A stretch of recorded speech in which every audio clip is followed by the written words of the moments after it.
बिस्मिल्लाहिर्रहमानिर्रहीम। अस्सलाम वालेकुम। आज मैं आपके साथ जो है वो डेट के शेक की रेसिपी शेयर करने जा रही हूँ। बहुत ही हेल्दी है और बहुत ही एनर्जेटिक है, बच्चों के लिए, बड़ों के लिए। स्पेशली रमज़ान में जब वीकनेस फील होना शुरू हो जाती है तो आप इसको ज़रूर ट्राई करिए।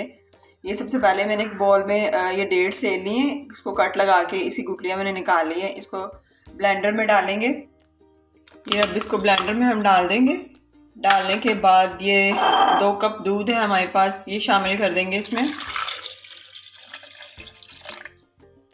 शामिल करने के बाद इसको जो है 4 से 5 मिनट के लिए हम अच्छे से शेक करेंगे, ताकि जो है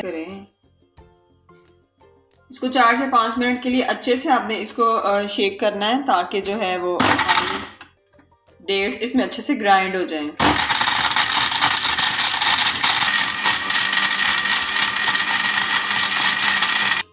अब हम इसमें थोड़ी सी आइस शामिल कर देंगे, जितनी को आपको चाहिए। अगर आप ज़्यादा चिल्ड चाहते हैं तो आप इसमें ज़्यादा भी आइस यूज़ कर सकते हैं।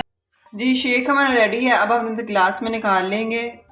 अगर आप चाहें तो इसमें शुगर ऐड कर सकते हैं, लेकिन डेट्स ऑलरेडी मीठी होती हैं, मेरा नहीं ख्याल की ज़रूरत पड़ेगी। अगर अभी तक चैनल को सब्सक्राइब नहीं किया तो लाइक शेयर सब्सक्राइब करना मत भूलिएगा। इंशाल्लाह एक नई वीडियो के साथ फिर मिलेंगे। तब तक के लिए अल्लाह हाफिज़।